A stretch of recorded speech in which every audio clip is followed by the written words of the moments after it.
Senate President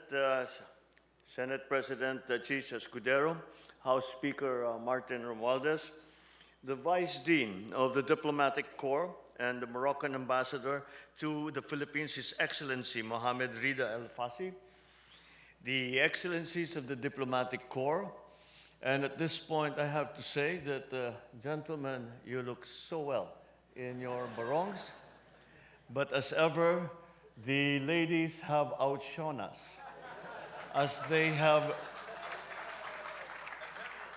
are resplendent in our national costume, in our terno.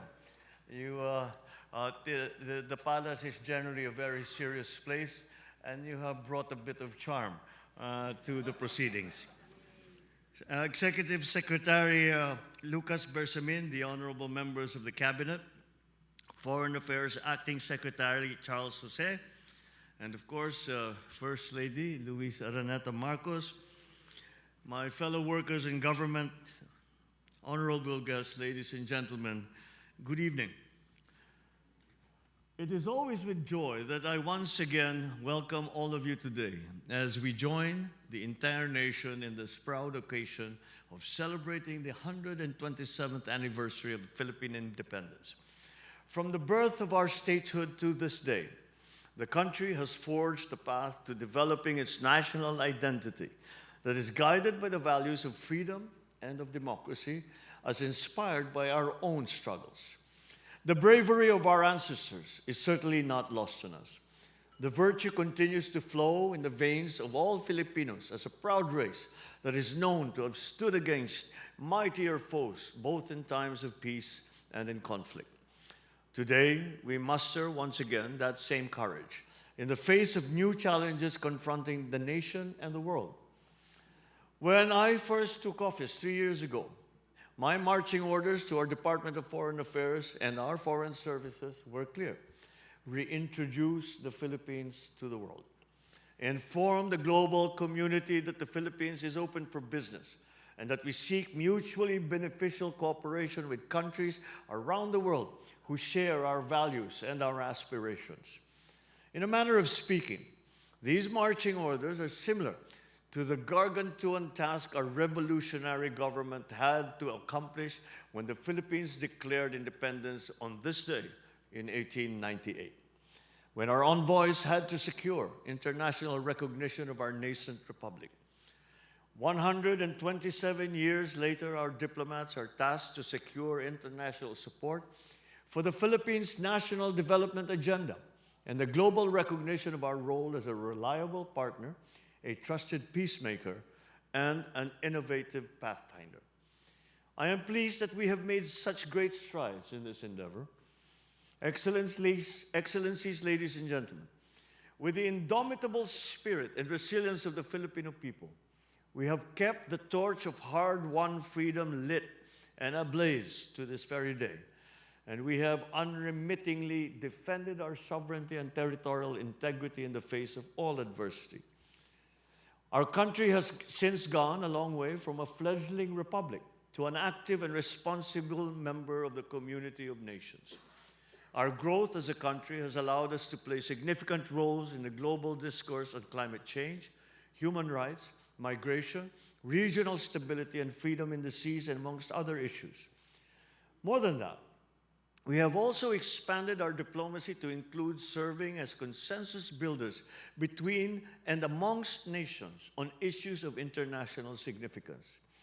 We have positioned ourselves on the world stage so we can participate in international dialogue, safeguard our national interest, and contribute to the common good.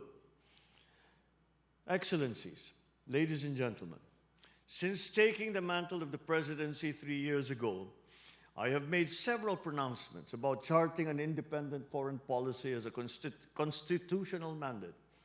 Our independent foreign policy is informed by our development goals and reflects our national priorities. Ours is a proactive policy that is true to ourselves, responsive to the needs and aspirations of our people. Our engagements with the world are geared towards building peace and cooperation and to foster enduring partnerships. We build bridges, not walls. We forge alliances that are based on mutual respect, reciprocity, and shared goals. Given our own domestic priorities for socio-economic transformation, our foreign policy promotes development through the strategic conduct of diplomacy. Our foreign policy strategic outlook is anchored in a long-term vision in Ambisyon Natin 2040 and the agenda of the Bagong Pilipinas, or the New Philippines.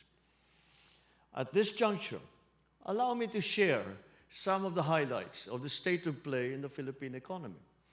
I am pleased to note that the Philippine economy grew 5.4% in the first quarter of 2025 and is among the fastest in the ASEAN region despite rising global volatilities.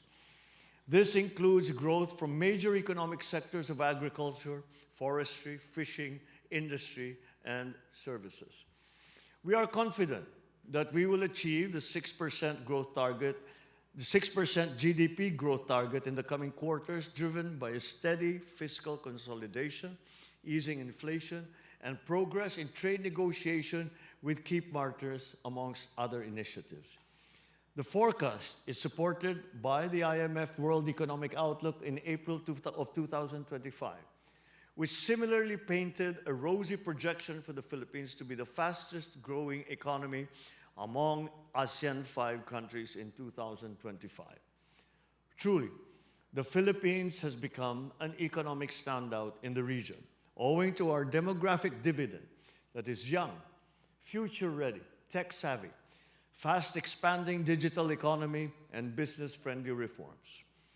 In particular, we have made key legislative and policy reforms aimed at improving the investment climate to both local and foreign investors. To mention a few, we enacted Republic Act number 12214 of the Capital Markets Efficiency Promotion Act, which will encourage ordinary Filipinos to invest in the Philippines' capital markets and promote inclusive growth. We passed the corporate recovery and tax incentives of enterprises to maximize opportunities for reinvigorating the economy. A bit of a mouthful, so we've shortened it to the Create More Act, which is an enhanced incentives package designed to draw in more investors. The law specifically addresses concerns on value-added tax exemptions and gives investors the flexibility to enjoy income tax holidays. We have also signed a joint memorandum circular on strengthening the coordination and mechanism between and among investment facilitation network members, integration of the provisions of Executive Order number 18, series of 2023. This circular manifests our resolve to seriously end bureaucratic red tape, improve the ease of doing business, and make the Philippines a more attractive destination for investors. On inflation, I am proud to announce that the inflation rate dropped to 1.3% in May of 2025, which is the lowest since November of 2019. It's a very encouraging development, not only as it creates a stable and predictable economic environment for businesses, but also because it increases the purchasing power of individuals and of households, especially lower-income families. Adding to investors' confidence in the country is the exit of the Philippines from the Financial Action Task Force gray list a few months ago. This we would not have achieved without the help and trust of your governments. So once again, thank you very much. We are proud to have hosted the high-level conference of middle-income countries in April, which was participated in by the UN member states, the United Nations, and other international organizations. The meeting elevated the profile of middle-income countries as encapsulated by the Manila Declaration on Middle-Income Countries and marked the beginning of the Philippines' chairship of the like-minded group of middle-income countries. We would not have been able to accomplish this much without our invaluable partnerships that we have forged with you, the members of the diplomatic corps and the countries that you represent. Over the next 6 months and throughout the whole of 2026, we look forward to active collaboration with you as we prepare to chair the Association of Southeast Asian Nations. We have been already hard at work on the preparations for our chairship next year, and we will unveil our thematic priorities in due course. And so, Excellencies, ladies and gentlemen, I would like to take this opportunity to thank the members of the Diplomatic Corps for continuously supporting and working with the Philippine government on its many economic initiatives and endeavors, especially in strengthening our bilateral ties in key areas of mutual interest, including people-to-people linkages as an important foundation for our strong cooperation. As I have previously shared, the Philippines is running for a non-permanent seat in the United Nations Security Council for the term of 2027 to 2028.